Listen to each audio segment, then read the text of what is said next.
Seigneur est bon. Vous savez, c'est agréable que de connaître le Seigneur. C'est agréable que de le servir. C'est agréable que de vivre pour lui. Alléluia. Il n'y a rien de comparable à une vie au service du Seigneur. Alléluia. Vous savez, des fois, on rencontre le moment difficile, on dit, depuis que j'ai commencé à servir le Seigneur, ceci, cela. Laissez-moi poser un peu une question. Avant que tu ne sers le Seigneur, tu n'avais jamais eu un temps difficile? Allô? Amen. Il y en avait, hein? Beaucoup même. Et en ce temps-là, tu n'avais même pas de recours. Mais aujourd'hui, j'ai un recours. J'ai un Dieu qui veille sur moi, qui me console, qui lutte avec moi dans les batailles.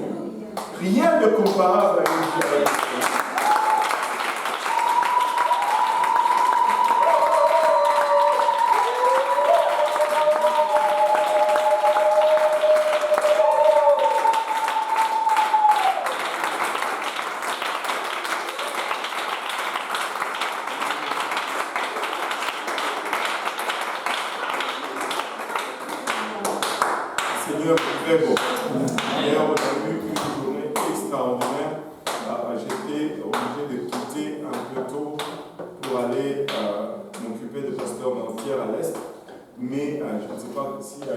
Du Saint-Esprit le soir. Dans le service de 13h, il y a eu un total de 7 baptêmes du Saint-Esprit. Et c'est tout simplement phénoménal. À l'église de l'Est, on a eu 2 baptêmes du Saint-Esprit également. Et à J-Péniel, on a eu 2 baptêmes du Saint-Esprit. Et nous rendons grâce à Dieu pour tout ce qu'il est en train de faire. Maintenant, la Pentecôte, c'était hier. L'école des disciples, c'est demain. J'étais avec le bishop au téléphone, il arrive et on va avoir un temps extraordinaire. Planifié la semaine prochaine. Il n'y a pas d'études bibliques le lundi soir ici. On va être dans le sanctuaire. Alléluia, on va tous être enseignés. Amen. Et je vous dis, amener de quoi noter, amener, ça va être tout simplement très riche en information et en instruction. Et moi, j'anticipe déjà. J'anticipe vraiment beaucoup. Mais Seigneur, bon, vous pouvez vous asseoir. Nous avons...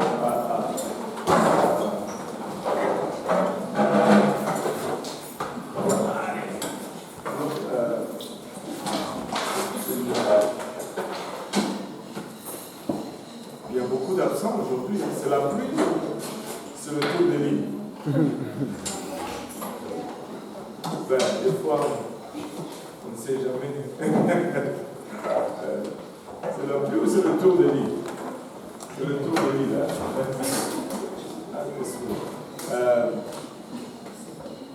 Je vois seulement le frère qui semble être là pour la première fois aujourd'hui. On n'a pas d'autres visiteurs qui sont là pour la première fois. C'est le frère. C'est moi. C'est le frère.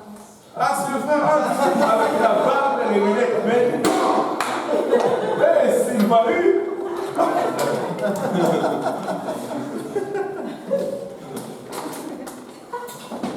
Au bureau après le service. Content de voir le frère Hans. Alléluia.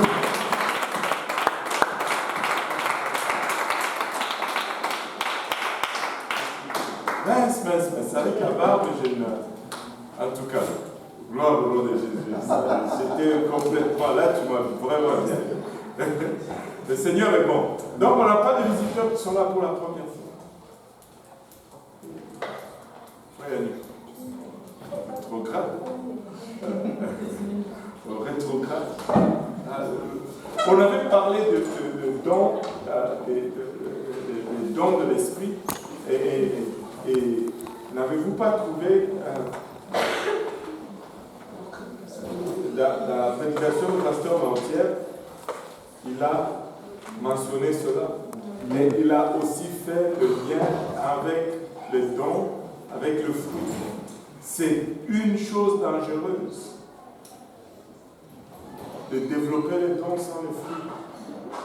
Tu deviens un égocentrique, un maniaque qui fait des choses pour l'intérêt personnel. Le fruit de l'esprit permet de nous garder sauvés alors que nous usons le don de l'esprit. Si tu n'as pas le fruit de l'esprit et que le don commence à se manifester, l'orgueil va te faire tomber. Parce que le diable, ça lui importe peu que tu tombes d'en bas ou que tu tombes d'en haut. Il peut te faire monter tellement haut que tu tombes d'en haut. Ou il peut te faire mettre à terre pour que tu tombes d'en bas. Peu importe comment tu tombes, ça n'importe pas. Il y en a qui tombent à cause du succès. Parce qu'ils ont réussi et ils tombent. Mais nous voulons avoir les fruits de l'esprit avec le don. Amen. Et nous allons avancer aujourd'hui et nous avons souligné comment le don sont opérés par l'esprit en nous et le don opère. Le don peut. Tu peux avoir tous les dons. Dieu peut opérer les 9 dons dans une même personne. Il n'y a pas de limites ou de restrictions. Maintenant, quand tu reçois le Saint-Esprit, on dit l'Esprit de Dieu vient habiter en toi. Maintenant, la question du siècle, est-ce que l'Esprit de Dieu qui demeure en toi affecte-t-il ton apparence extérieure où le Saint-Esprit va venir, va rester à l'intérieur et à l'extérieur, on ne va jamais se rendre compte qu'il y a du Saint-Esprit dedans ou pas. Ça, c'est la question éternelle de la sanctification. L'Esprit de Dieu qui habite dans l'homme est-il à mesure d'affecter aussi son apparence extérieure? Et si l'Esprit de Dieu habite en nous, il va affecter notre apparence extérieure. Non seulement notre apparence, mais aussi notre attitude. Tout ce qui est visible est imprégné et est affecté par l'Esprit. Vous savez, le monde a tendance à dire que Dieu regarde au cœur. Et c'est assez. Dieu regarde au cœur et je n'ai pas besoin de changer. Écoute, si ce n'est que dernièrement que cela a résonné en moi, en fait. Regardez ceci. Est-ce qu'on est d'accord que Dieu regarde au cœur? Oui? Oui, c'est vrai. Dieu regarde au cœur. Est-ce que si Dieu regarde au cœur, et que pour que le cœur lui soit agréable, il faut que l'esprit qui habite dans ce cœur affecte le cœur. Vrai ou faux? Parce que si j'ai mon ancien cœur, on sait que Dieu l'a rejeté. Alors, jusqu'à là, ça va? Oui, c'est bon? Maintenant, si Dieu regarde au cœur et que je veux que mon cœur soit agréable à Dieu, je vais laisser l'Esprit de Dieu transformer mon cœur. Amen. Maintenant, si j'ai le cœur transformé, je ne sais pas si vous voyez où je vais en venir. Ça va affecter ce que je dis, ça va affecter ce que j'aime, ça va affecter ce que je porte, parce que si je fais quelque chose, c'est par rapport à ce qu'il y a dans mon cœur. Mais si mon cœur a été changé,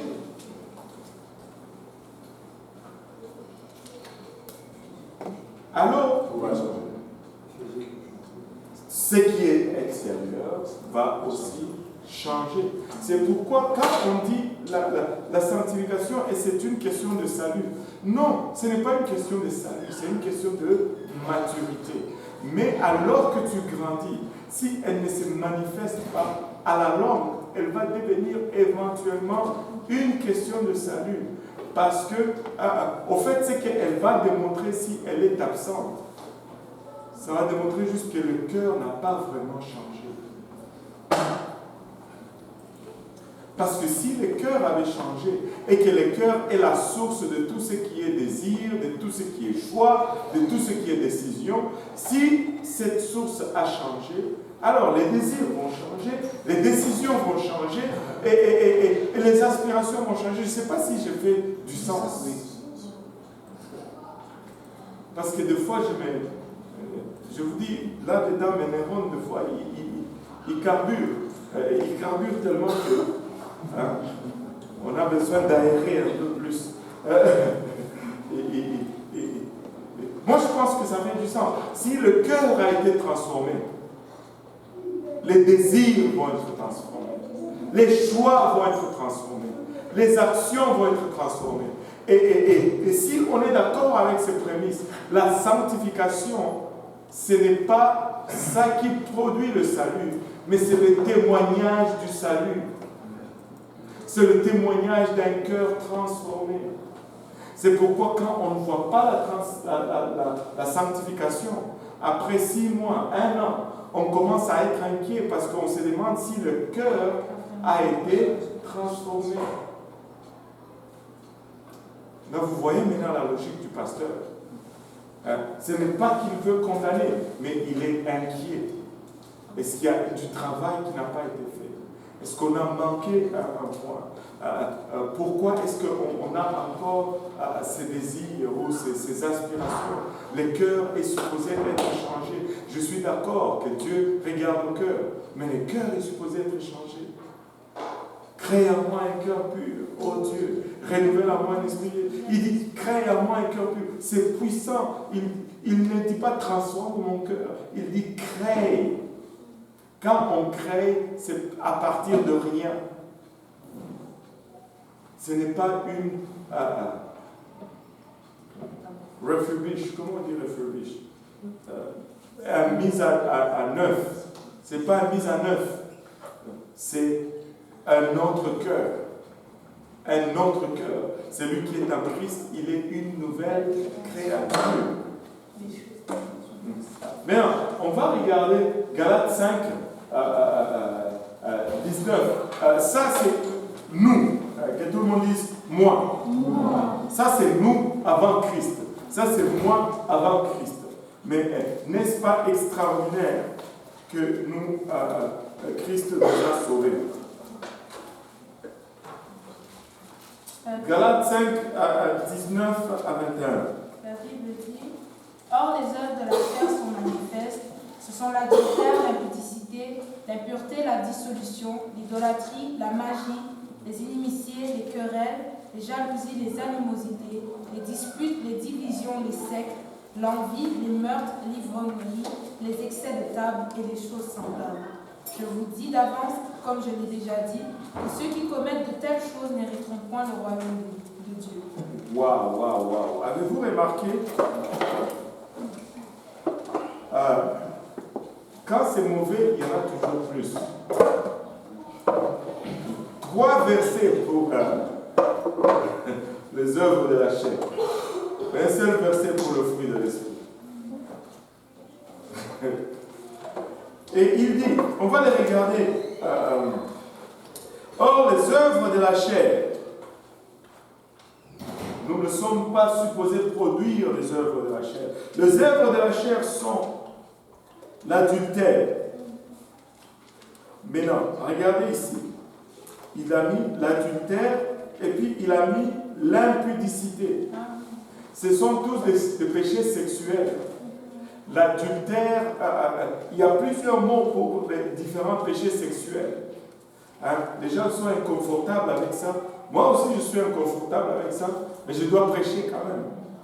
L'adultère, c'est le péché sexuel de quelqu'un qui est marié, mais qui va avec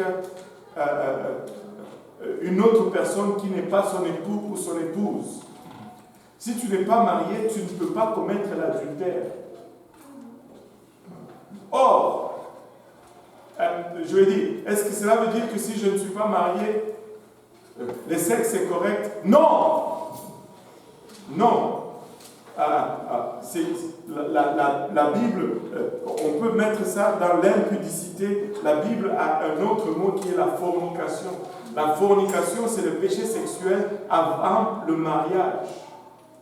Si deux personnes ne sont pas mariées et qu'ils entrent dans des rapports sexuels, c'est une fornication, c'est un péché. Le sexe, c'est Dieu qui a créé le sexe. Et le sexe, c'est bien, c'est bon. S'il n'y avait pas de sexe, on ne serait pas là, nous tous ici. Là. Mais le diable va prendre toujours ce que Dieu a fait et il va le pervertir. Il va le corrompre. Et le désir sexuel n'est pas un péché. Le désir sexuel est approprié. Mais il y a un cadre, comme tout ce que Dieu a donné comme désir. Il y a un cadre pour satisfaire ces désirs sexuels. Et le seul cadre que Dieu a défini pour cela, c'est le mariage. Hors du mariage, le sexe est péché, est dangereux et peut produire beaucoup de problèmes. Beaucoup de problèmes. Beaucoup de problèmes. Et laissez-moi être encore plus précis. Oh pasteur, c'est ma fiancée, je vais l'épouser dans 6 mois. Non, c'est avant le mariage. Mais pasteur, le mariage c'est demain. Non, même pas la veille du mariage. Tu viens d'abord à l'église, tu dis oui, je le veux. Et pour le meilleur et pour le pire. Jusqu'à ce que la mort nous sépare. Là, tu peux. Seulement après ça, là, tu peux. Là, tu es marié. Là. Avant le mariage, le sexe, c'est péché. Mais pasteur, je l'aime. Tu ne l'aimes pas. Tu t'aimes toi-même. C'est de l'égoïsme. Pas déguiser ça. L'impudicité. Il y a toutes sortes d'immoralité sexuelle qui est couverte par ce mot impudicité. Aujourd'hui, il y a... Écoutez, les jeunes, laissez-moi vous dire, un des fléaux avec lesquels on lutte aujourd'hui, non seulement dehors, mais aussi dans l'église, c'est la pornographie. Il ne faut... Écoute, la pornographie, c'est un monstre. C'est un monstre. Et dans le temps, c'était un problème plus masculin. Mais aujourd'hui, il y a même des femmes ou des filles qui ont des problèmes de pornographie. Et c'est un monstre. C'est mieux que tu ne touches pas à cette affaire. Parce que lorsque tu commences à toucher à ça, c'est difficile après d'arrêter. Vous savez, vous pouvez écouter ce témoignage. C'est le témoignage d'un des tueurs en série les plus notoires. Il s'appelle Ted Bundy. Son témoignage se trouve sur YouTube. Et il dit comment il est devenu un tueur en série. Il a tué plusieurs femmes, il tuait les femmes, il les violait. Et dans son témoignage, il violait même leur corps mort. Dans son témoignage, il dit ceci, qu'il était dans une section de prison où c'était tous des tueurs et des criminels. Et il dit ceci dans son témoignage. Il dit ça. Plusieurs d'entre nous dans cette aile de la prison, nous avons différents crimes et tout ça. Mais nous avons quelque chose en commun tous. Nous avons commencé avec la pornographie. Nous avions commencé avec la pornographie. Tiens-toi loin de cela. Si tu as ces problèmes, expose-le. Mais je ne dis pas, tiens-toi pas devant l'assemblée. J'ai un problème de pornographie. Non, c'est pas ça. C'est pas bien, Seigneur. Va voir le pasteur, va voir un dirigeant quelconque. Ne va pas voir ton ami, probablement il a le même problème. Va voir quelqu'un. Amen. Alléluia. Va voir quelqu'un et on va t'aider avec ça. Mais c'est un problème qui rouille, qui consume. Ça affecte même ton habilité à avoir des relations sociales. Je ne dis même pas de couple marital, des relations sociales adéquates. Parce que la pornographie va conduire à la masturbation et la masturbation t'affecte. Ça affecte ton habilité à être apte socialement. Parce que tu deviens renfermé sur toi-même. Et c'est pas bon. C'est pas bon, ça te déséquilibre. Je ne sais pas si c'est le mot approprié, si c'est psychiquement ou mentalement ou psychologiquement. En tout cas, quelque chose de psy. Mais quand ça devient psy, c'est pas bon. Il ne faut pas avoir de problèmes psy. Ce sont des problèmes souvent difficiles à faire face. Amen. Alléluia.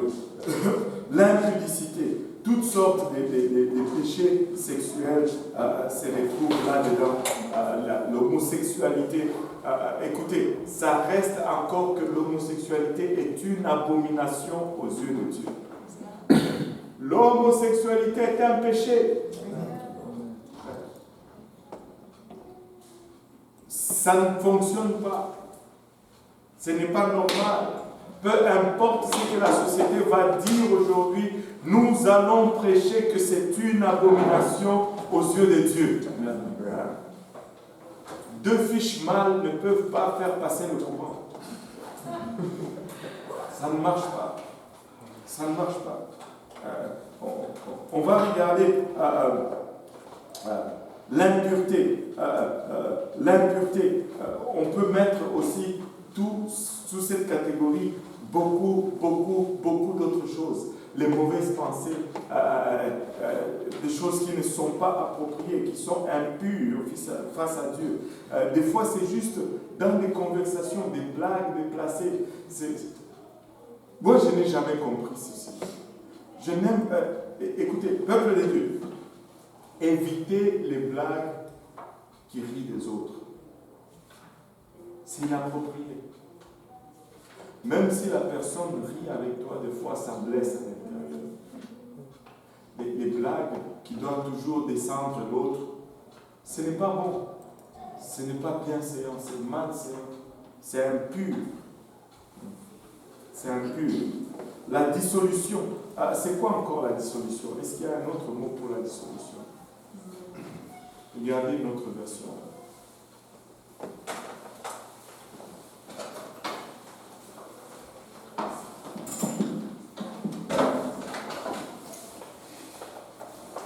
Il n'y a personne qui a Google pour nous définir la dissolution. Je pense que c'est ceux qui veulent se battre tout le temps, qui rêvent des choses comme ça.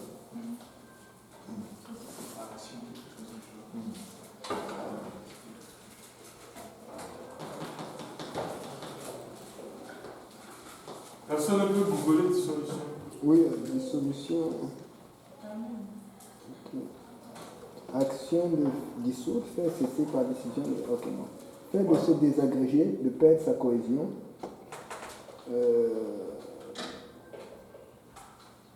Procédure mettant à l'exécutif, permettant à l'exécutif de mettre fin avant le terme légal ou au mandat d'une assemblée.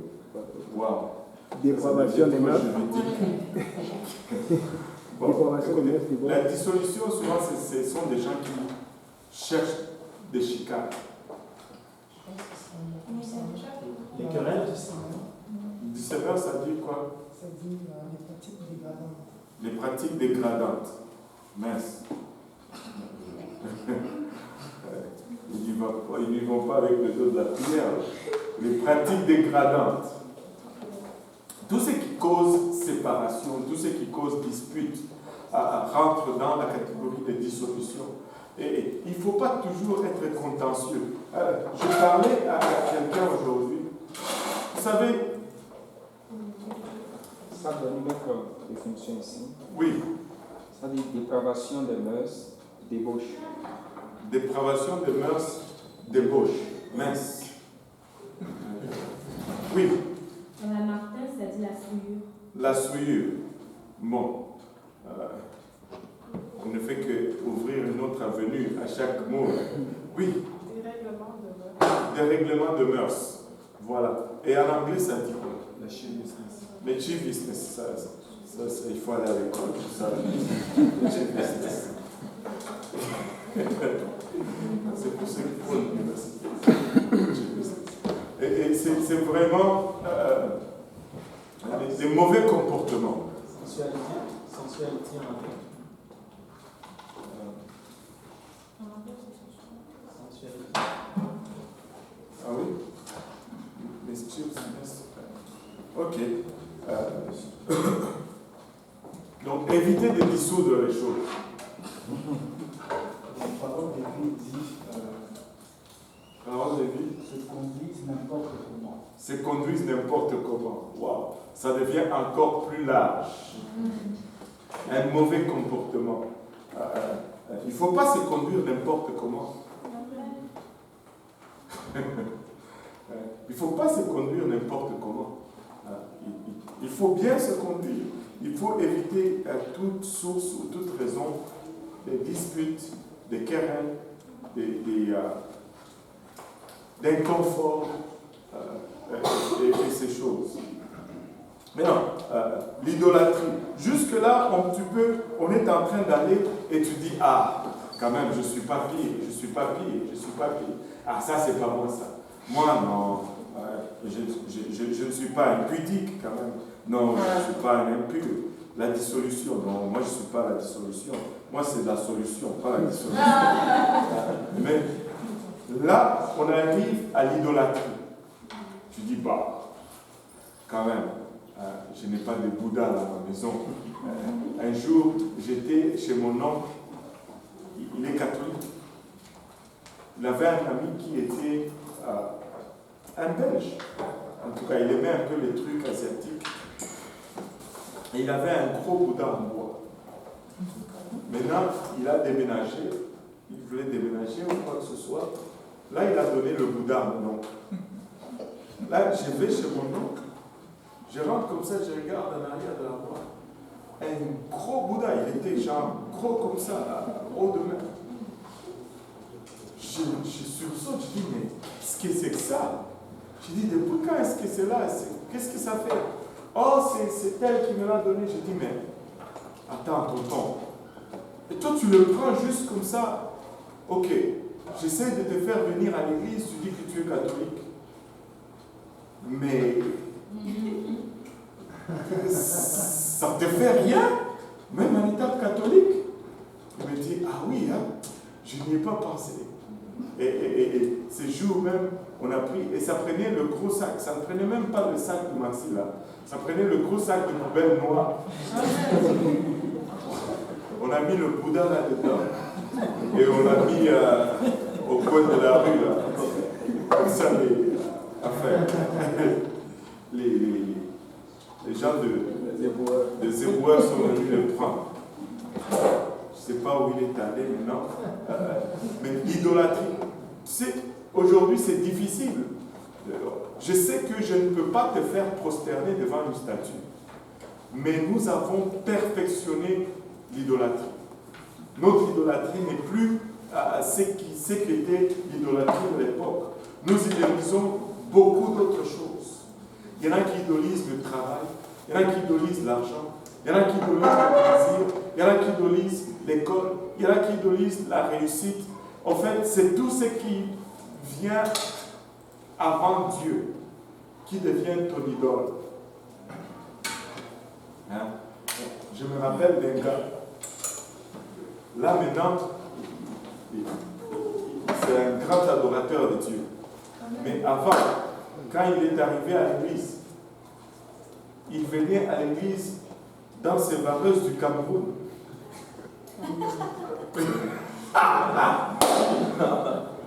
Et au début, c'était comme, bon, il va venir au service, il dit, ah, je lui dis, bah écoute, on a un autre service. Il dit, ah non, moi je viens au premier service le dimanche, Et puis comme ça, j'ai ma journée pour mes affaires. Parce qu'il y avait le foot le dimanche, il y avait telle activité. C'est de l'idolâtrie. Quand tu dois ajuster ton programme, c'est pour cette autre chose. Et tu mets Dieu de côté, c'est de l'idolâtrie. C'est de l'idolâtrie. Je connais quelqu'un, je le voyais ici, quand tu vas vers... tu montes avec O'Brien, il y a un poste de police, là tu tournes à gauche au milieu de notre la rue. Non, pas ça, du domaine, voilà.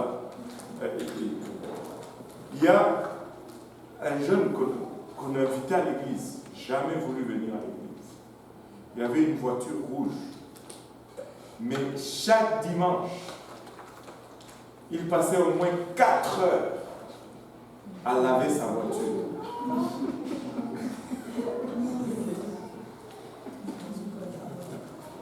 Elle était propre, sa voiture. Tu pouvais te mirer dans sa voiture. Il fallait qu'il cire, il fallait qu'il nettoie, qu'il mette de l'armorol, et qu'il... C'était son truc. Et il y a des gens comme ça, hein. Leur voiture, c'est impeccable, c'est comme si elle était tout le temps neuve. Ça, c'est de l'idolâtrie.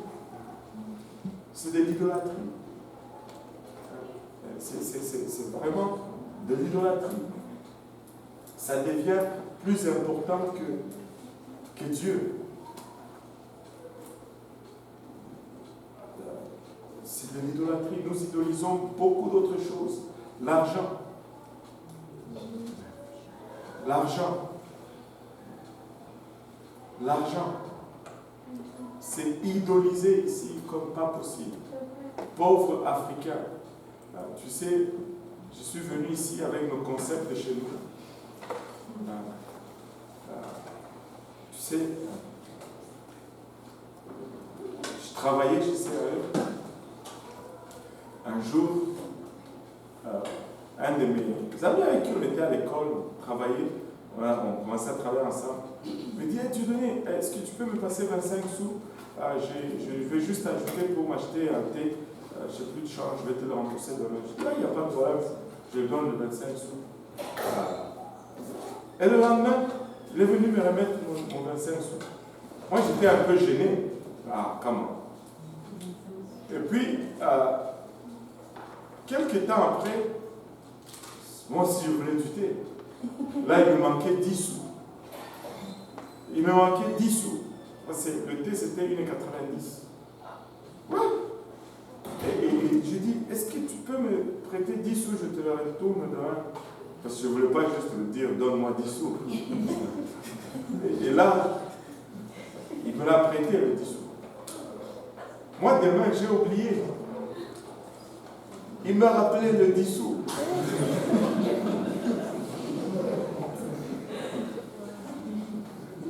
Honnêtement, c'est pas que je ne voulais pas rembourser, mais j'avais juste oublié parce que c'était 10 sous.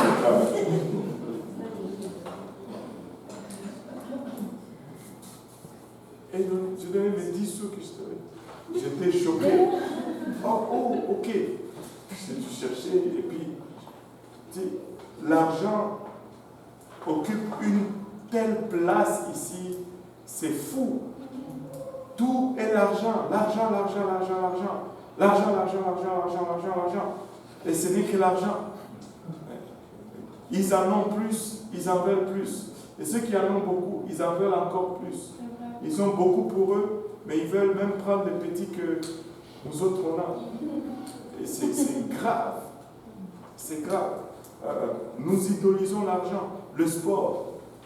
Je me rappellerai encore de cela. Je ne me rappelle plus c'était quelle année. Le frère Yannick va se rappeler, c'est sûr. C'est lui à qui j'avais posé cette question. C'était la Coupe d'Afrique. Coupe du monde. La Coupe du Monde. Ouais.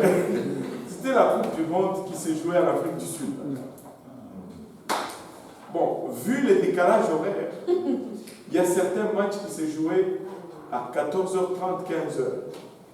Mais comme vous, ici, heure du Canada, mais comme vous le savez, 14h30, 15h, heure du Canada, un dimanche, pour nous, à UPC, on est en plein service. C'est là où Dieu bouge, c'est là où Dieu fait des choses. Bon, j'avais remarqué, pendant qu'on adore et tout ça, tu n'as pas un peu la vision, tu sais, ah, tel est là, ah, tel est là. Mais après l'adoration, tu commences à faire les annonces. Ah, le frère tel n'est plus là. Le frère tel n'est plus là. Le frère tel n'est plus là. Je ne comprenais rien. Après, je demande à Yannick, j'ai vu le frère tel au début du service, mais après, je ne l'ai pas vu ici, il y a un problème. Et le frère Yannick commence à dire, ah, pasteur, c'est la Côte d'Ivoire.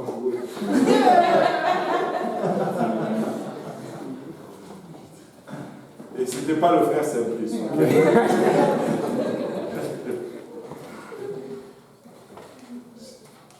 Tu quittes le service, la présence de Dieu, pour aller regarder le mondial.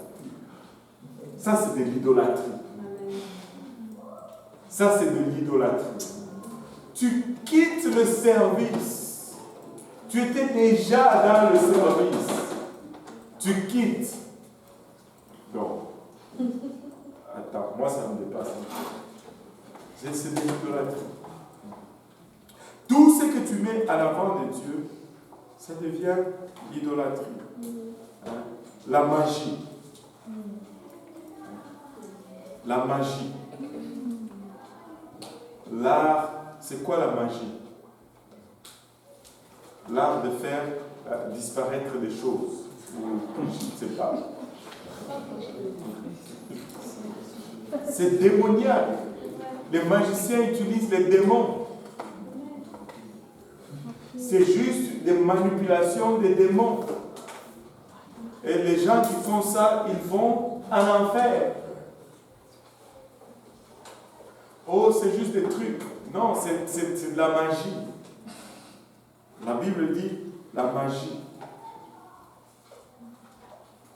Oui. L'art de faire disparaître des choses, ça peut pas être aussi du vol, par exemple. Copier son stylo sur la chaise et puis quelqu'un qui ramasse. La personne a fait disparaître son stylo. Ça rentre dans la catégorie de magie. C'est pourquoi quand tu fais disparaître des stylos, tu vas aussi à l'enfer.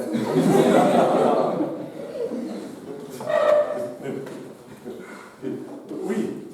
Mais quand on a la retraite des enfants, il y a comme un animateur qui fait comme... Ça, c'est pas la magie. C'est pas la magie. J'ai déjà aidé on les appelle, comment ça, le clown. Je peux pas donner le secret. Mes enfants me poursuivent, ça fait 7 ans qu'ils me demandent pour le secret. Mais j'avais promis que je ne vais pas le dire. Il avait du lait dans un pichet. Il a versé le lait dans le capuchon, comme le hoodie là. Et puis, c'est comme, il a versé le lait là-dedans. Et puis, on l'a recouvert, mais en fait, il n'y avait pas de lait. Et pour les enfants, c'est comme s'il a fait disparaître le lait. Ok? Et c'était comme waouh! C'est comme les trucs qu'on faisait quand on était petit. On disait, je vais déplacer le doigt. Tu fais. Ah! Le doigt le plus court est passé de l'autre côté. C'est genre de magie, ok. Et vous savez, ça m'a pris du temps avant de découvrir ces trucs. Vous n'êtes pas passé par là. Tu sais, il faisait ça. Et puis, pam, pam. J'étais comme, waouh! Alors qu'il changeait de doigt seulement. Oui, Des fois, j'imagine peut être juste une illusion, tu vois. C'est Oui. le make-believe. Donc, comme le doigt, exactement. C'est ça. Mais quand la Bible dit la magie, ici ça dit la magie, ça ne dit pas. C'est sorcellerie. Le dictionnaire Internet dit la magie, c'est l'art de produire des effets merveilleux en évoquant des pouvoirs de force surnaturelle. Voilà. En évoquant des pouvoirs et des forces surnaturelles. C'est pas bon. Hein, c'est pas bon. Écoute, il y a de ces trucs, tu vois que c'est un truc, mais il y a de ces trucs, tu vois que c'est. Il y a une influence démoniaque. Mais honnêtement, si vous voulez mon opinion, même les trucs des illusions, je n'aime pas tout ça. Parce que ça prépare juste l'esprit à accepter l'autre. Je ne dis pas que si tu fais des trucs, tu vas aller en enfer. Ne dites pas ça. C'est pas ce que j'ai dit. Mais je ne suis pas à l'aise avec cela parce que, surtout pour les enfants, pour eux, ils ne font pas de différence. C'est vrai. Ils ne font pas de différence. Pour eux, c'est juste la magie. La magie, les inimitiés. Les inimitiés, ça, c'est les chicanes. Mais Il y c'est en a- les querelles. Hein? C'est les querelles. Non. Quand tu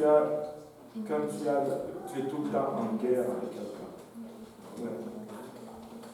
Je mettrai inimitié entre toi. Il n'y a pas d'amitié. C'est le contraire de l'amitié. C'est l'opposé de l'amitié.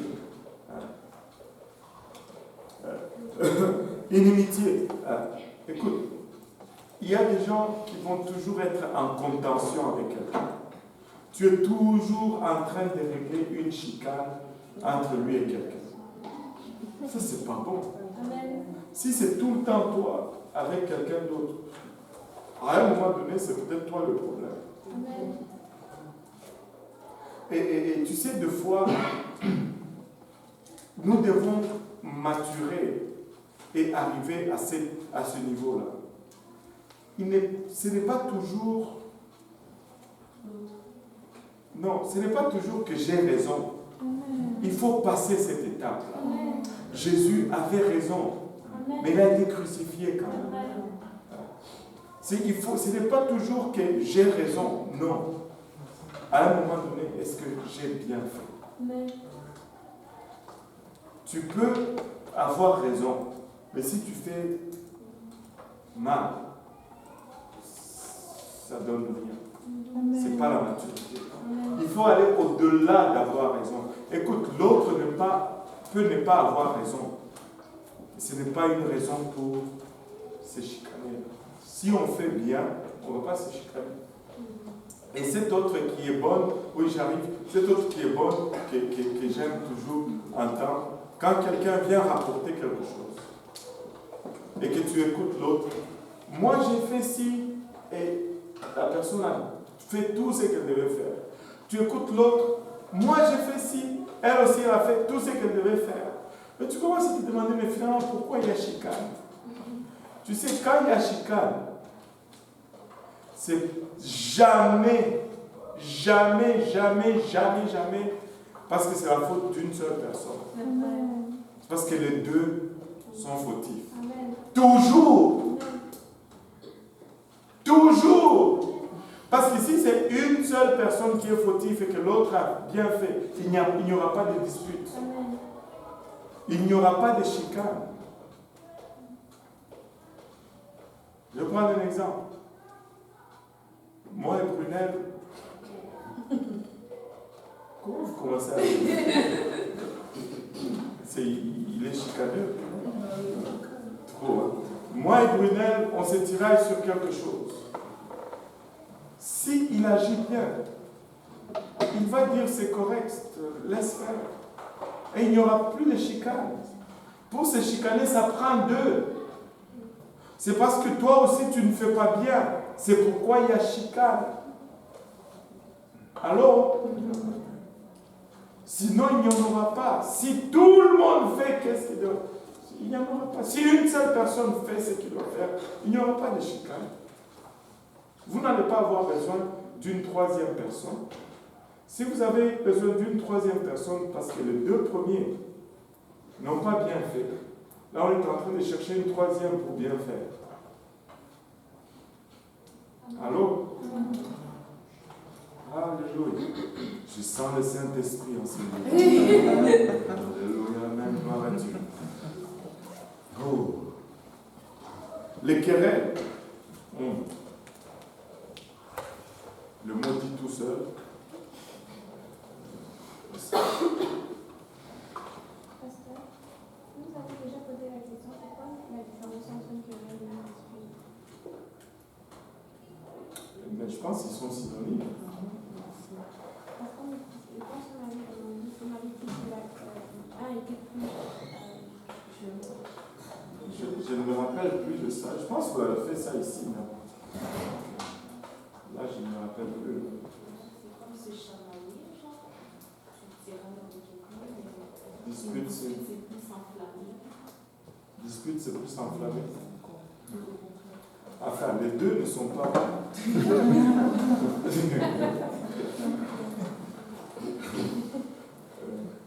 Les deux ne sont pas bons. Les jalousies. Ça là, on va d'abord rester pour un moment.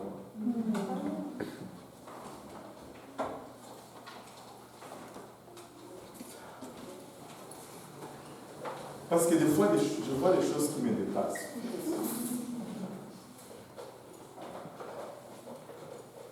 Je sais que... oh, pardon. Frère Jean-Charles, tu voulais poser une question aujourd'hui. J'étais important. Voilà, ça tu donnes à le culte des icônes. Ça, c'est de l'idolâtrie à l'extrême. Tu dis les reliques, c'est ça? Des images, enfin. Ouais, bon, c'est de l'idolâtrie. La Bible est très claire là-dessus. La Bible est très claire. On a fait. La sœur, elle vient, elle est partie. Oui. Elle est partie? Oui. Ok. On a fait toute une histoire des icônes quand même dans l'église. C'est de l'idolâtrie de plein pied. C'est de l'idolâtrie. Tu ne peux pas faire des images. Même l'image, oh, la photo de Jésus. Jésus n'a pas de photo. Amen, pasteur.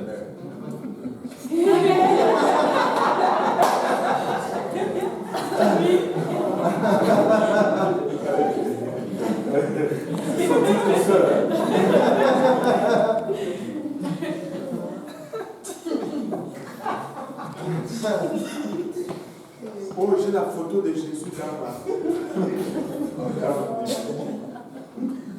Tu l'as prise où?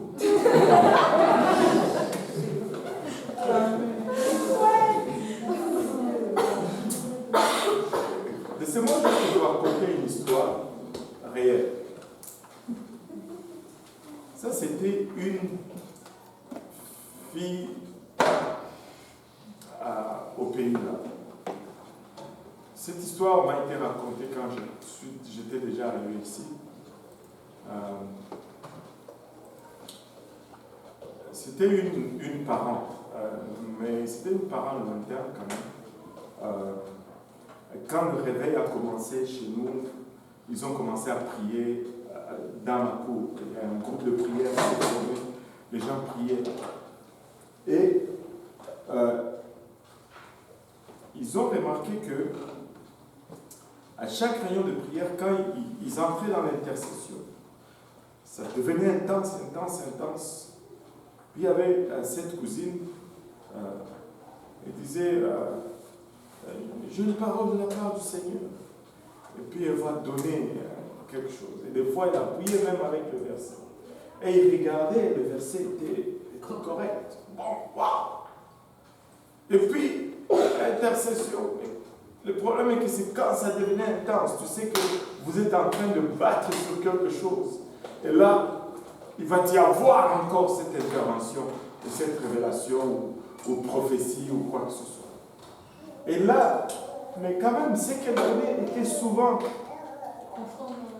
conforme. Et puis, mais ce n'était pas bienséant parce que ça empêchait le travail d'intercession qui se faisait. Et puis les dirigeants se sont concertés, ils ont dit, il y a quelque chose de louche quand même avec ça. Et ils ont donné le conseil, dit, bon, à la prochaine réunion, on prie, même si elle dit quoi que ce soit, n'arrêtez pas de prier. Continuez seulement de prier. Et là, ils ont commencé à prier. Et puis, là, ça a monté. Écoutez. Non. Comme la prière. Non, on continue. Et puis, à un moment donné, la fille tout, elle tombe à terre. Là, on change maintenant d'intercession. Ça prière pour elle. Et là, qu'est-ce qu'elle dit? Il y a justement un démon maintenant qui se révèle. Oh, je suis l'esprit d'Anoualit et Ngapeta. Oh, Anoualit et Ngapeta. Vous ne connaissez pas Anoualit? Non. Vous n'étiez pas catholique, vous? C'était une religieuse à l'époque. Elle s'était fait tuer lors des guerres de Moulélé, machin, à l'est du Congo. Et là, je pense qu'elle a été, je ne sais pas si elle a déjà été canonisée, mais elle avait été béatifiée. Mais là, je ne sais pas si elle a été canonisée sainte. Je pense qu'elle est sainte Anoualit maintenant. Sainte Anoualit de Ngapeta. C'est la première sainte congolaise. Alléluia. Aide-nous, Seigneur. Maintenant, il sort. Ils ont commencé à chasser le démon. Et dit, le démon refuse de partir. Il dit, non, il faut que vous me rendiez ma photo avant que je ne parte. Il dit, quelle photo? Non, je veux ma photo, sinon je ne pars pas.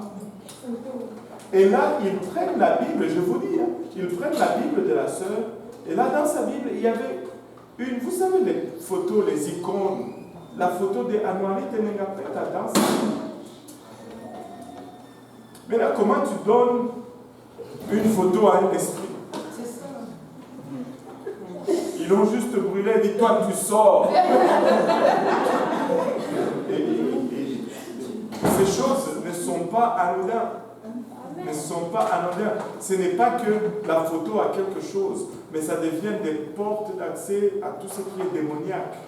Les démons vont toujours utiliser ce que tu vas leur donner.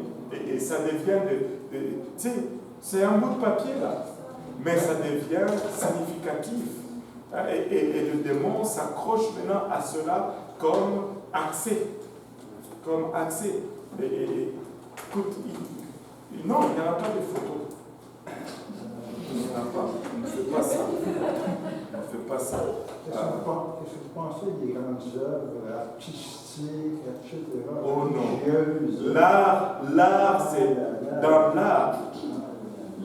Dans l'art, il y a plusieurs expressions démoniaques. L'art, c'est une forme des expressions que le diable utilise beaucoup. Pourquoi est-ce que les artistes sont toujours un peu bizarres?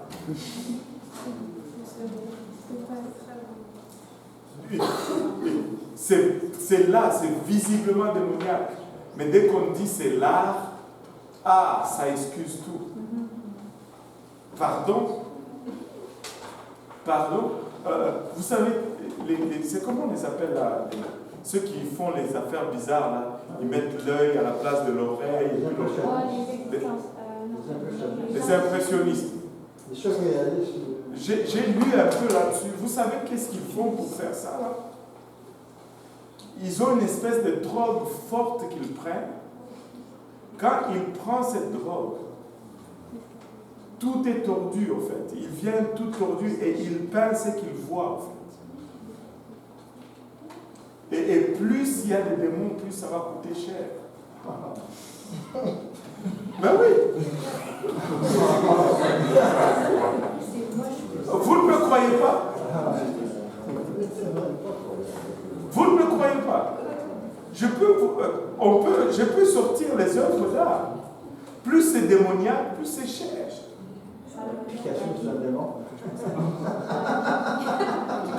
Ce sont des satanistes, ces gens-là. Mais oui, écoutez, laissez-moi vous poser une question, juste pour simplifier cela. C'est qui le prince de ce monde? Hein? Mais c'est Satan. Maintenant,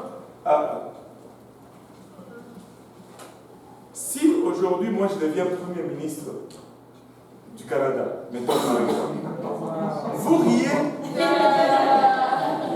C'est une probabilité quand même. Si je devenais Premier ministre du Canada, maintenant c'est moi le boss du Canada. Qui pensez-vous que je vais nommer Premier ministre?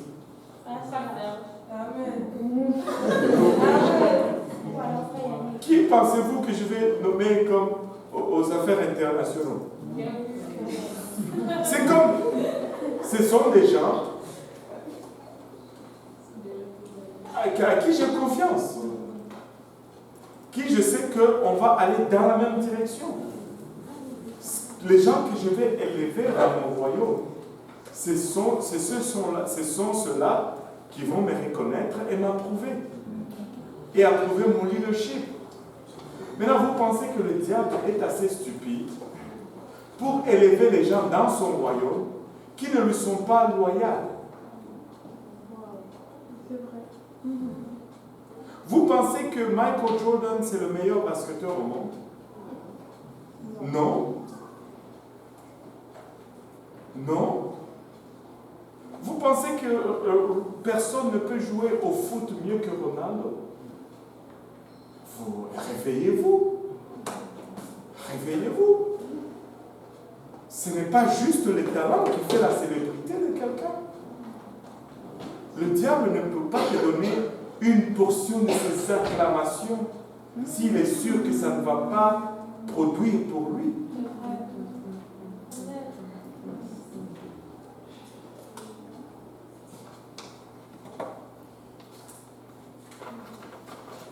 Ils vendent quelque chose. Et plus grand les démons est, et plus grand le succès est. Des gens comme Michael Jackson. Hey, c'est comme... Ça, c'est la réalité, là. Dans le temps, c'était même caché. Mais aujourd'hui, c'est ouvert, là. C'est ouvert. Moi, je suis étonné que vous soyez étonné. Ils le disent tout haut. C'est qui l'autre là qui dit je fais un pacte avec le diable? Kenny West. Tous ils sont là. C'est ouvert. Ils le disent. Ils le portent sur le chandail, ils le déclarent tout haut. Ils le chantent dans leurs chansons. C'est partout. Ils ne se cachent pas pour le dire. Leurs vidéos, ce sont des trucs démoniaques. Démoniaques. Et ils sont plus informés du monde spirituel que vous ne l'êtes. Et ils sont plus conscients du monde spirituel que vous ne l'êtes. Écoutez, tu ne peux pas. Tu ne peux pas. Pourquoi pensez-vous que je ne suis pas célèbre? Ça, c'est tout.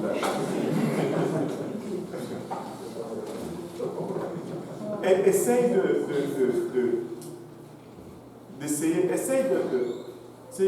de t'appliquer dans le sport. Ben, n'essaye pas. C'est juste, je vais te faire comprendre. Okay? Essaye de t'appliquer dans tous les domaines de la société. les cultures, les sports, les arts. Essaie de voir ce que ça te prend pour monter au sommet de l'échelle. Va voir. Va voir. Même les études religieuses.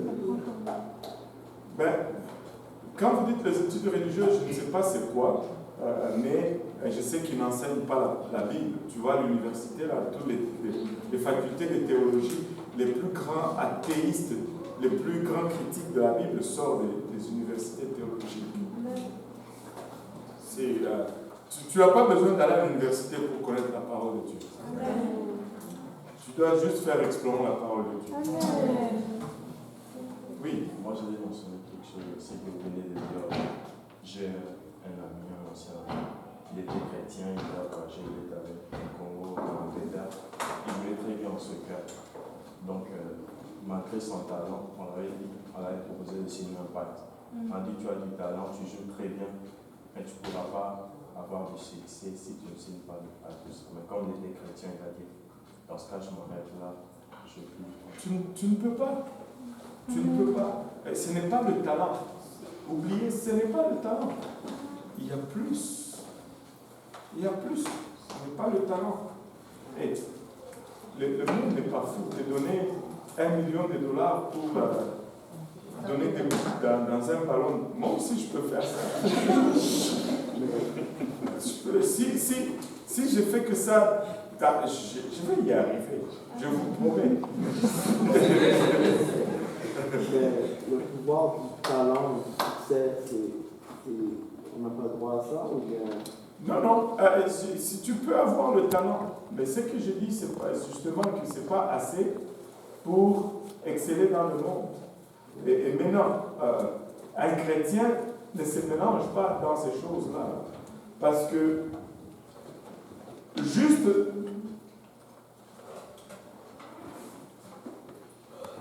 même dans un vestiaire de sport professionnel, je ne sais pas comment tu vas tenir ta chrétienté là-dedans. Même avant de faire face à toutes les autres choses, moi, mon oncle a fait la boxe professionnelle. Juste le vestiaire, le langage c'est quand même... Je ne parle même pas de tout ce que tu es appelé maintenant à endurer comme pression, comme... juste le vestiaire. Un enfant de Dieu ne peut pas aspirer à ça. Si Dieu t'a donné le talent pour le foot, enseigne les enfants à l'école du dimanche, enseigne-leur les trucs de foot et gagne-les au Seigneur et tu vas être numéro 1 dans le royaume de Dieu. Et utilise ce talent pour gagner les gens à Dieu. Mais si tu veux compétitionner, moi, en tout cas, je ne sais pas comment tu vas t'en sortir. Quand tu signes un contrat, il y a toujours des clauses. Même avant que tu sois considéré pour ça. Vous savez, j'étais au Congo. Là, on parle même de talent. J'étais au Congo, j'avais un professeur de français, un homme extraordinaire, un narrateur hors pair. Je pense que je tiens de lui un peu ma façon d'enseigner, de parler. Il était extraordinaire. Il a parti un journal et il commençait à publier. Il écrivait très bien. Première édition, il s'est battu à gauche, à droite, il a publié son premier numéro. Et puis, un de ses anciens amis, qui était maintenant haut placé dans le gouvernement, très riche, regarde le journal et dit, waouh, on va te soutenir. Il lui donne l'argent pour le deuxième numéro. Et quand il lui donne l'argent, et puis il lui donne un livre, il dit, va un peu lire ce livre, et puis tu vas me dire ce que tu en penses. Et puis, il va il lit, c'était vraiment une introduction à tout ce qui est genre New Age, Rose-Croix, franc-maçon. Il dit, il a mis de côté. Il va voir le type pour qu'il publie le 3e numéro. Est-ce que tu as lu le livre? Comment tu l'as trouvé? En tout cas, mon cher, moi je ne suis pas vraiment dans ces choses-là. C'est fini. Il n'a plus eu un seul sou. Écoute, il avait beau le talent, mais son journal, il a fermé aujourd'hui. Le talent, c'est une chose. Mais si tu vas avoir du succès dans ce monde, anyway, ça prend plus. On voulait parler juste de la jalousie. Regardez, il dit les jalousies. Ça veut dire qu'il y en a beaucoup. Ça, c'est quelque chose que je n'ai jamais compris, la jalousie. Ton frère a une nouvelle voiture. Toi, tu commences à faire la jalousie pour sa voiture. Mais il y a beaucoup de nouvelles voitures partout. Je peux t'amener à des places, des cours où il y en a beaucoup. Tu peux aller aussi là-bas.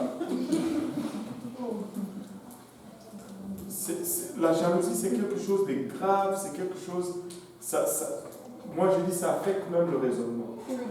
Quelqu'un qui est jaloux, il ne réfléchit même plus normalement. Le raisonnement devient tordu. Il ne faut pas être jaloux. Ne sois pas jaloux. Ton tour vient. Si tu fais bien, tu relèveras ton visage.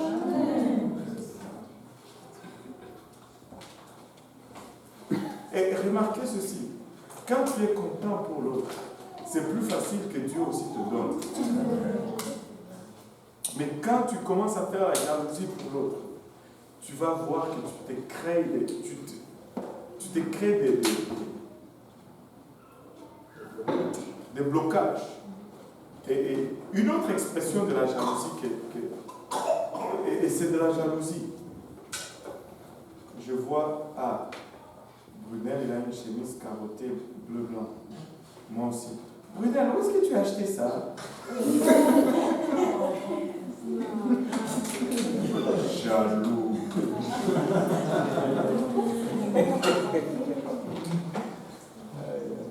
Oh, il a un sac rouge-noir. Waouh, Brunel, tu as eu ça? Mince, va faire tes propres shopping. C'est la jalousie. Parce que tu veux seulement ce que l'autre a. Oui. Mais c'est quoi la différence entre l'envie et la jalousie? On avait parlé de ça.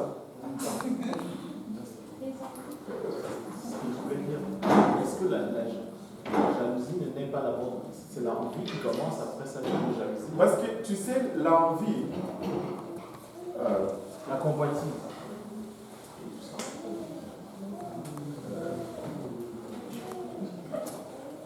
on avait bien défini pourtant. Attends, ça va cliquer, ça va cliquer. Laisse-moi un peu parler de jalousie et puis ça va cliquer. je garde juste l'envie là. Si. Tu sais, la jalousie de foi, c'est juste... Tu sais, la jalousie nous amène de fois à... je pense que c'est ça la différence. La jalousie, c'est même pire, je pense. Parce que tu peux envier quelqu'un. Mais quand tu commences à jalouser des fois, tu souhaites, parce que toi tu n'as pas réussi, tu souhaites que lui aussi ne réussisse pas. C'est comme une double négation en fait. Si lui a ça, c'est pas bon. Il faut que ce soit toi qui aies ça. Et la jalousie, des fois, elle va tellement à l'extrême de nos jours. Et j'observe ça, hein. Vous allez rire, mais j'observe ça. Et je vois les jeunes là. Tu sais, la fille ne t'a rien promis. Mais tu commences à jalouser l'autre parce qu'elle a dit bonjour à l'autre. Le garçon ne t'a pas demandé un mariage. Mais parce qu'il a souri avec telle autre sœur, tu regardes l'autre sœur. Waouh! Ça, c'est vraiment l'extrême de la jalousie. C'est comme, tu ne l'as même pas, mais tu ne veux pas que personne d'autre l'ait. Waouh! Waouh, waouh, waouh, waouh, waouh, waouh. Ça fait peur, hein? Moi, je ne sais pas pour vous, mais moi, ça me fait peur. Ça fait peur. Ah, ce pasteur aussi, il dit tout. Ah, il dit tout. Mais non, la jalousie, ça génère des sentiments noirs à l'intérieur de toi. C'est pas bon. Il faut aimer la réussite de l'autre. Tu sais, moi, je me suis toujours dit ceci. Si tout le monde réussit, ça va être bon pour moi parce que j'aurai plusieurs personnes pour m'aider quand j'échoue. Amen. C'est très vrai. C'est vrai. Si nous sommes tous dans le fond, qui va m'aider? Je suis content quand Silvio me dit j'ai trouvé un travail. Alléluia. Parce que moi, si je suis fauché, il va pouvoir m'aider. Mais si nous sommes les deux au chômage, je gagne quoi? Des fois, nous ne réfléchissons pas. Nous ne réfléchissons pas. Ici, quand les gens réussissent, c'est bon. C'est bon pour nous tous. C'est bon pour nous tous. C'est bon pour nous tous. Il ne faut pas jalouser. Stéphane va se marier. Alléluia. De plus.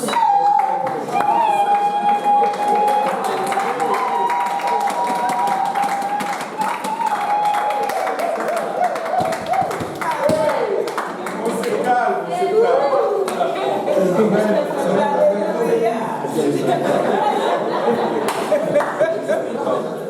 c'est juste par exemple. Une maison de plus où je peux aller manger.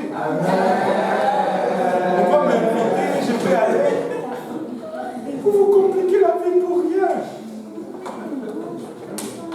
La sœur veut nous acheter une voiture. Une voiture de plus où je peux prendre un lift. Je ne veux pas être jaloux. Je ne veux pas être jaloux. Quand tu deviens jaloux, tu travailles contre toi-même. Amen. Amen. Oh Paul.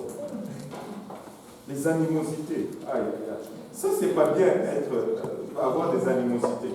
Ça te fait devenir comme un animal.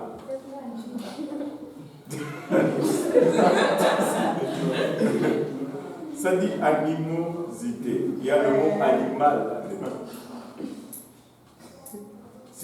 C'est pas bien. Les disputes, les divisions, les sectes, l'envie. Wow.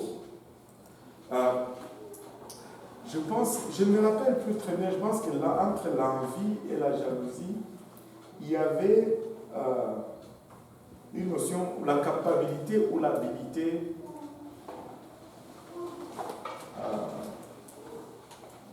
de l'avoir pour soi. C'est le frère, c'est lui qui a les chaussures, moi aussi j'avais des chaussures, j'envie ses chaussures. Je ne suis pas nécessairement jaloux de lui, mais j'envie ses chaussures. Ça, c'est l'envie. Mais lui, il a des meilleures chaussures que moi. D'ailleurs, où est-ce qu'il a même eu l'argent pour acheter ça? Il a dû escroquer quelque part. Est-ce qu'il a même payé sa dîme sur la main pour acheter ces souliers-là? Ça devient la jalousie. Tu ne peux pas l'avoir, mais tu es mal parce que lui, il l'a. C'est comme... Pasteur. Oui. La dernière fois, en fait, vous aviez expliqué que l'envie, c'est le fait que tu as peut-être 5 chaussures. Ouais. Mais puisque lui, il a une autre chaussure qui ne fait pas partie de ce que tu as. Tu le veux aussi. Mais tu n'en as vraiment pas besoin, en fait. Et tu le veux. Tu le veux. Je me rappelle maintenant comment on était dedans. Voilà. Tu as déjà 54 pantalons. Mais tu veux un autre. Ça, c'est de l'envie.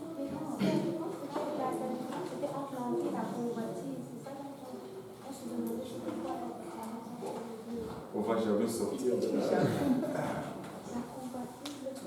C'est ça, non? C'est quand tu as la possibilité d'avoir quelque chose. C'est quand tu as envie, tu convoites.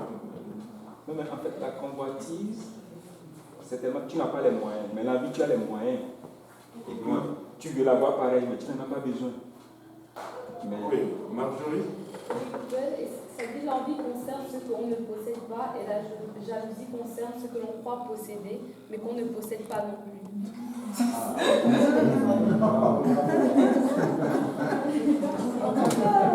Je dois répéter? Répète ça un peu, ça va Si tu es jaloux, c'est-à-dire que tu ne l'as pas. Ok. L'envie concerne ce qu'on ne possède pas et la jalousie concerne ce que l'on croit posséder mais qu'on ne possède pas non plus. Qu'on ne possède pas non plus. Donc, il faut donc considérer la jalousie comme un affect. Quoi? Une maladie?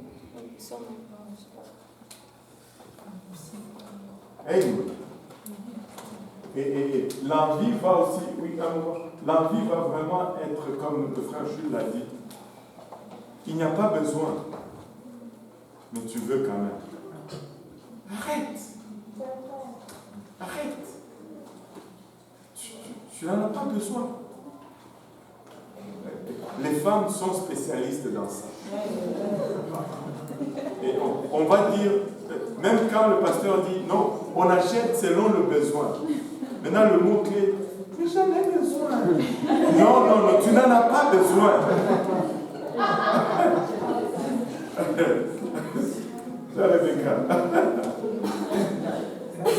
Tu n'en as pas besoin. Ce n'est pas parce que tu dis j'en ai besoin que ça devient un besoin.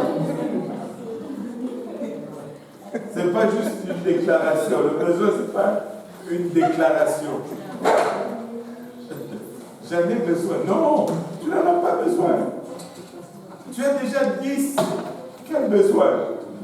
Besoin de quoi? Aïe, aïe, aïe. Et des fois, les femmes vont générer des besoins.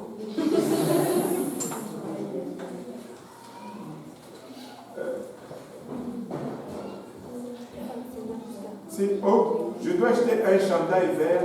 C'est pour aller avec ma jupe verte. Mais quand tu avais acheté la jupe verte, c'était pour aller avec quoi? Non! Si tu crées le besoin, ça ce n'est pas un besoin. Tu as généré. Non! Tu ne voulais pas acheter la jupe. Parce que là, pour le chandail, tu me dis, non, c'est pour aller avec la jupe verte. Tu te rappelles ma jupe verte là? C'est pour aller avec cette jupe. Mais pour acheter celle-là, c'était quoi l'excuse? Mais comment c'est arrivé là dans ton plan?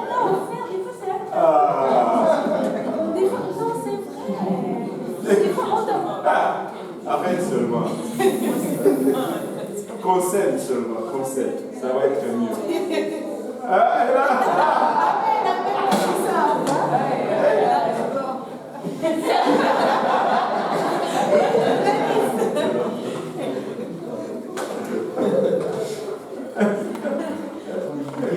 Elle a raison. En tout cas. Bon, en tout cas, on concède. Oui. Moi, j'aimerais savoir s'il y a un frère qui parle depuis ses services en l'apprécie et j'aimerais prier aussi comme lui. Est-ce que c'est la jalousie? Non, ce n'est pas la jalousie. Soyez mes imitateurs. Amen. Mais c'est bon. Mais si toi tu ne pries pas, mais tu veux que ça.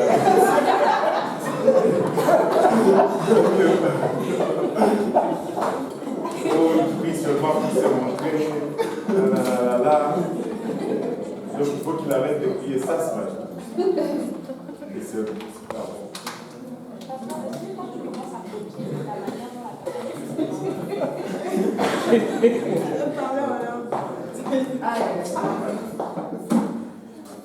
Bon. Tu répètes même ce que la personne. Écoute, ne cherchez pas juste à trouver une condamnation. Il ne faut pas absolument chercher à trouver une condamnation à quelqu'un. Maintenant, regardez ceci. Si il y a quelqu'un qui travaille très bien dans ton emploi et qui y a la promotion, tu dis je vais copier la façon de travailler de cet homme.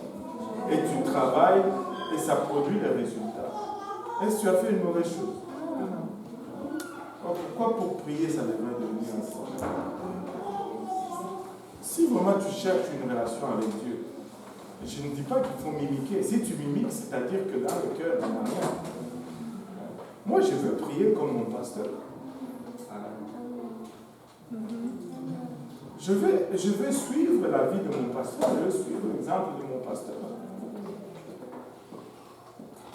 Parce que sinon, on fait quoi de soyez mes imitateurs?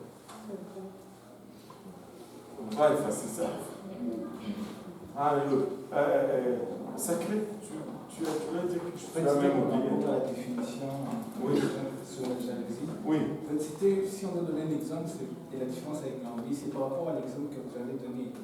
Le frère ne t'a même pas parlé de fiançailles, mais parce que soulève avec votre soeur. Donc tu crois l'avoir, mais tu ne l'as pas. Tu ne l'as pas. Et puis il y a aussi la notion de méritocratie. Tu crois le mériter, ouais. Mais en fait, en réalité, tu ne. Et quand tu vois les autres le mériter, ça t'affecte. Ouais, ça, c'est un problème d'orgueil. Ça, c'est comme. Et l'orgueil, c'est quelque chose de très, très, très, très subtil. Très subtil.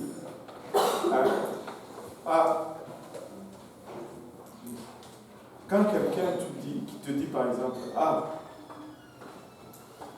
en tout cas,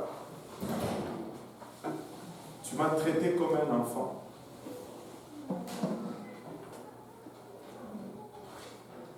Je ne suis pas en train de dire que ce n'est pas vrai, mais c'est parce que la personne pense qu'elle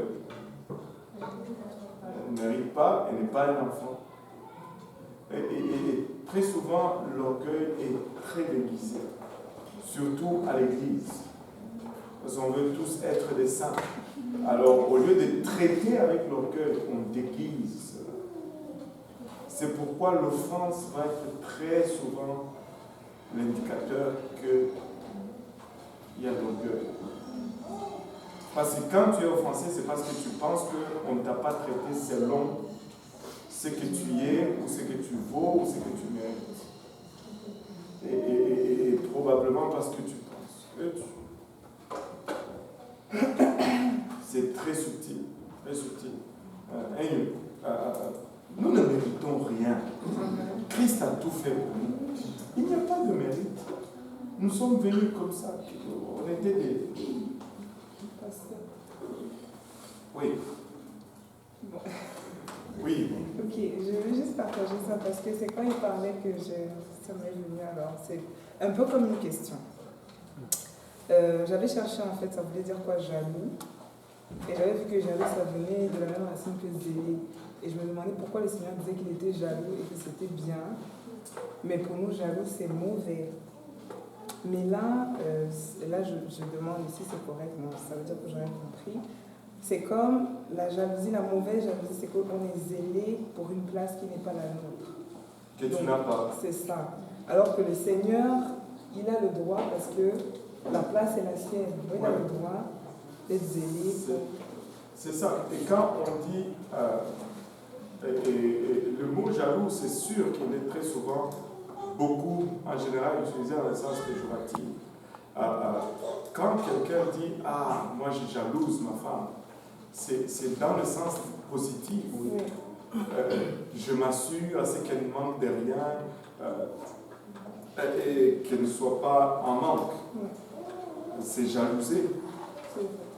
C'est jalouser vraiment dans le sens positif. Parce que c'est déjà ta femme. Oui. Pasteur, que dire du cœur lorsqu'on est résistant à la correction? C'est aussi une forme d'orgueil? Oui, c'est souvent une forme d'orgueil. C'est souvent une forme d'orgueil.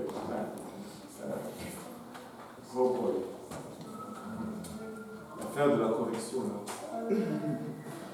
Ça, c'est un des plus grands problèmes de notre génération. Parce qu'il y a comme un minimum d'orgueil acceptable dans la société. Tout le monde pense qu'il est bon. Tout le monde pense qu'il est meilleur. Tout le monde pense qu'il est correct. Et elle n'est pas aussi... Il ne faut pas faire l'erreur d'aller dans l'autre extrême qui est ce sens d'insécurité ou le manque d'estime de soi, qui, au fait, des fois, c'est juste de l'orgueil à l'envers. Et c'est très souvent les gens qui sont insécures. Ah, je ne sais pas, je ne suis pas sûr, je ne suis pas capable, je ne suis pas capable. Parce qu'ils ne veulent pas essayer, parce que s'ils essayent et qu'ils échouent, ils vont montrer qu'ils sont faits. C'est tricky, c'est very tricky. C'est pourquoi c'est très subtil. C'est vraiment très subtil. Il faut juste être bon, il faut être juste être ouvert. Et juste être correct. C'est vraiment ça. Maintenant, regardez ceci. Les divisions, les sectes dans la vie, les meurtres. Oh, le meurtre. Bon. Là, est-ce qu'il y a quelqu'un qui a déjà tué quelqu'un ici? Non? Donc, on peut se regarder avec confiance que celui-ci, on a passé l'épreuve.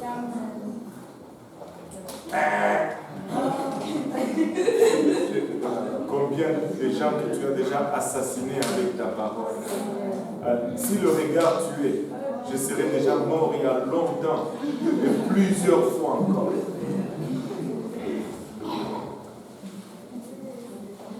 Et des fois nous tuons avec, nous assassinons les personnalités.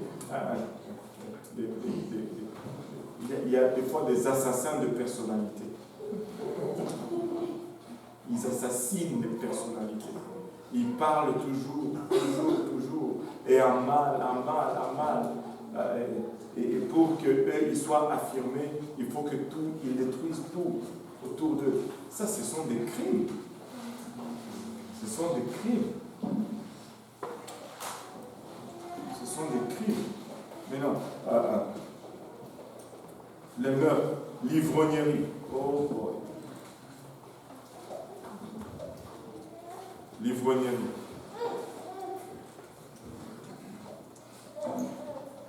Un chrétien ne boit pas d'alcool. Et là, les gens vont dire, mais pasteur, lui, il dit l'ivrognerie. Je peux boire l'alcool, mais je ne suis pas ivre. Ok. Je vais te poser la question. Combien de bouteilles ça te prend pour que tu sois ivre? Ça dépend de personne. Il y en a qui vont dire 10. Je dis, si ça te prend 10 bouteilles pour que tu sois ivre, et que tu as bu une seule bouteille, tu es 1/10 ivre.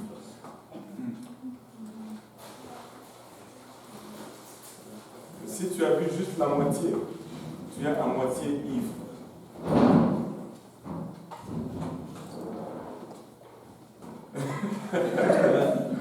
Tu as trouvé la réponse tout de suite ou Non, c'est pas ça, je sais pas si ça m'a...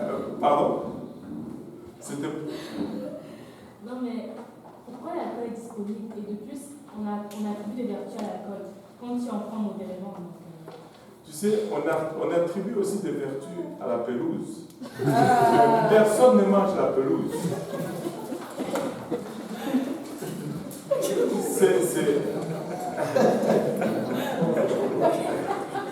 Non, c'est vrai.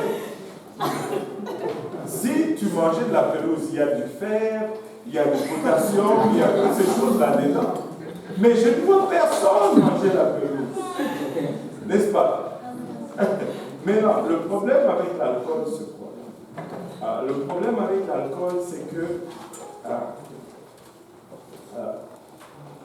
c'est pas bon pour notre santé. Même si elle a de soi-disant vertus, mais ces vertus, tu peux les retrouver à d'autres places sans les effets secondaires. Mais l'alcool, je sais que j'ai promis cette étude sur l'alcool. Je vais y arriver. Okay? Soyez juste patient avec moi, je vais y arriver. On va le faire à un moment donné, un de ces mercredis. Peut-être après la sanctification, on va faire une étude sur l'alcool. L'alcool, ce n'est pas un produit que tu trouves dans la nature en partant. L'alcool, ce n'est pas naturel. C'est un produit de la fermentation. Mais si tu regardes le produit qui, quand ça devient fermenté, ça donne de l'alcool, si tu l'utilises avant que ça ne fermente, tu vas avoir les mêmes vertus de l'alcool sans les effets secondaires de l'alcool. Oui. Oui. Mais le problème avec l'alcool, c'est que quand tu le mélanges dans ton système, parce que tout ce qui rentre doit être évacué. Maintenant, pour l'évacuer, ça détruit le corps. Et c'est ça le problème. Et c'est pourquoi Dieu dit que ce n'est pas bon pour nous. C'est pas bon pour nous. L'alcool détruit le foie, l'alcool détruit le cerveau. L'alcool, littéralement, comment on dit ça? Ça brûle ton cerveau, littéralement, l'alcool. Ça brûle ton foie. Et c'est pourquoi, tu sais, bois l'alcool. Le premier effet que tu vois, c'est sur ton cerveau. Et plus tu fais ces effets, plus ça risque de devenir permanent. L'alcool, c'est pas bon. C'est détrimental. Et maintenant, les gens vont dire, mais des fois quand on va à l'hôpital, on nous donne de l'alcool comme médicament. Est-ce qu'on devrait refuser? Quand tu prends par exemple des sirops pour le toux, est-ce qu'on devait refuser cela? Non. Et le principe en arrière de ça, c'est celui-ci. Le principe, c'est celui-ci. Quand on dit que quelque chose est péché, ce n'est pas parce que ça offense Dieu ou quoi que ce soit, c'est parce que c'est détrimental pour toi. Et quand tu regardes l'alcool est détrimental pour ta santé. Et on va arriver à l'autre point et vous allez comprendre.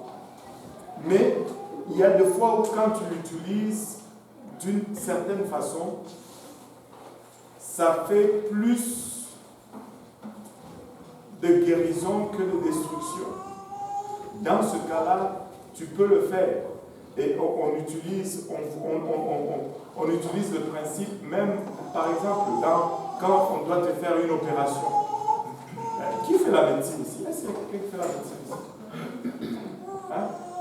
Ok, qui va faire la médecine ici? Il n'y a personne qui va faire la médecine. Mais on n'a pas des gens intelligents ici? Ouais, ok. Bon, regardez. Quand tu dois faire une opération, quand on te coupe, ça fait mal.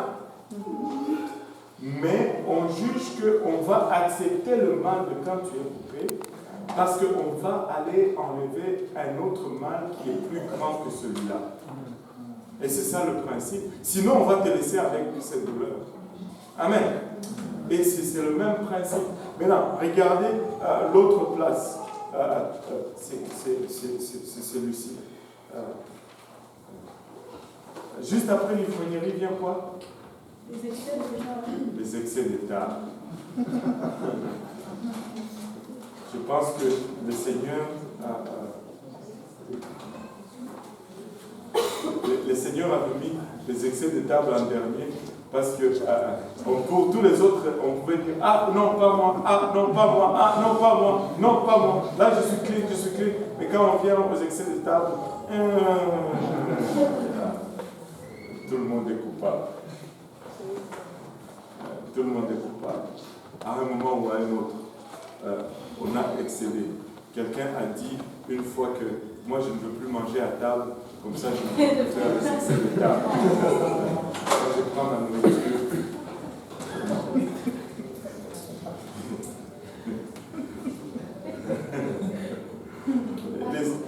Les excès de table, ce n'est pas parce que tu es à table, c'est que tu as juste trop mangé. Mais non, manger, c'est vital. Nous devons manger pour vivre. Et non l'inverse. L'inverse n'est pas vrai. Vivre pour manger. Nous devons manger pour vivre. Mais quand nous faisons à l'excès, ça devient détrimental. On commence à poser plus de problèmes que le bien que la nourriture nous fait. Et ça devient problématique. Donc, il faut regarder le principe. C'est très important de voir le principe. Le principe, c'est le bien-être de l'homme, ton bien-être. Maintenant, Dieu va permettre en certains moments d'utiliser certaines choses parce que ça soulage, ça apporte un bien-être. Mais en cas de l'alcool, c'est seulement quand c'est médical. Fini. Les gens disent on va noyer nos soucis dans l'alcool. Le problème est que une fois que l'effet de l'alcool est passé, les soucis se multiplient au fait. Là, tu as un double souci. Les soucis, ouais, quelqu'un m'a dit ceci. J'essaie de noyer les soucis, mais ils nagent. Ils savent nager. Les soucis savent nager, donc ils n'arrivent pas à les noyer. Maintenant, tu as deux soucis. Le souci de ton problème qui n'est pas résolu et le souci de l'argent que tu as gaspillé. L'effet de l'alcool est passé, mais l'argent n'est plus dans la poche. Ça s'est évaporé aussi au même rythme que l'alcool. Et voilà. Donc, non, il ne faut pas les excès de table, plutôt l'alcool. Un chrétien ne boit pas. Amen. Amen. Un chrétien ne boit pas d'alcool. Mais non. Et des choses semblables, je vous dis d'avance que ceux qui font de telles choses ne vont pas rentrer dans le royaume de Dieu. Maintenant que nous avons reçu l'Esprit de Dieu, nous devons nous décharger de toutes ces œuvres de la chair et commencer à produire le fruit de l'Esprit. Parce que le fruit de l'Esprit, c'est ça qui va remplacer nos œuvres de la chair. Nous devons remplacer nos œuvres de la chair par le fruit de l'Esprit. Et nous avions vu le fruit de l'Esprit la semaine passée. La liste, c'est Galates 5, 22. Mais le fruit de l'Esprit, c'est l'amour, la joie, la paix, la patience, la bonté, la bénignité, la fidélité, la douceur, la tempérance. Et la loi n'est pas contre ces choses. N'est-ce pas un bon échange? Dieu veut que nous échangeons les œuvres de nos chairs avec le fruit de l'Esprit. Au lieu de la jalousie, développons l'amour. Amen. Au lieu des disputes, ayons la paix. Waouh! N'est-ce pas? Au lieu de l'envie, soyons aimables. Soyons bénins. Nous pouvons développer le fruit de l'Esprit au lieu de se cantonner aux œuvres de la chair. Et si nous sommes venus à Christ, comme je le disais avant, notre cœur doit changer. Et si notre cœur est changé, ça va se voir dans notre attitude et dans notre apparence. Parce que si le cœur, d'où sont générées plutôt les décisions, les choix, est transformé, devinez quoi? Les décisions et les choix aussi vont être différents. Vont être différents. Oui. Et pour revenir à les excès de table et l'alcool, quelqu'un a demandé si par exemple je mange et que après pour digérer je prends un verre de vin, est-ce que c'est correct? Non, c'est pas correct. C'est de l'alcool. Avant ou après la nourriture, ça reste de l'alcool. Si tu veux bien digérer, prends du jus de raisin, prends de l'eau gazeuse. C'est très bon, l'eau gazeuse. Très très bon. Très très bon. Ça déclenche ta digestion tout de suite. C'est même beaucoup mieux que Ça, c'est des excuses du monde. C'est des excuses du monde. Prends le jus de raisin, c'est bon. Le jus de raisin, c'est toujours bon. Je peux te donner un truc. Prends du jus de raisin. Tu sais, le concentré de raisin. Mélange à l'eau gazeuse. Bingo. Mais si la personne l'eau gazeuse, ça lui donne des ballonnements. Non, c'est juste une question. Je vais faire un footing.